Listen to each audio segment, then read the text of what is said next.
Miris, Indra Bekti kini tinggal di rumah yang plafonnya jebol. Bercerai dengan Aldila Jelita, Indra Bekti dikabarkan menjual rumahnya.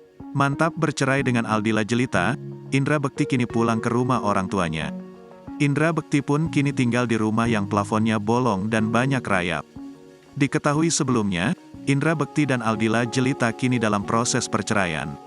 Sejak memutuskan untuk bercerai, Indra Bekti dan Aldila Jelita sudah pisah rumah. Baru-baru ini Indra Bekti diketahui pulang ke rumah orang tuanya. Indra Bekti pun berkesempatan untuk menunjukkan rumah yang kini ditinggalinya tersebut. Rumah peninggalan orang tua Indra Bekti bisa dikatakan sudah tak layak. Beberapa bagian rumah, seperti atap terlihat bolong dimakan rayap. Tak mampu melihat kondisi tersebut, Indra Bekti kini mau merenovasinya. Selain memperbaiki plafon yang bolong, rumah tersebut akan dibersihkan lantaran banyaknya rayap, semut dan hewan pengerat lainnya. Rasa sedih tak bisa disembunyikan oleh Indra Bekti.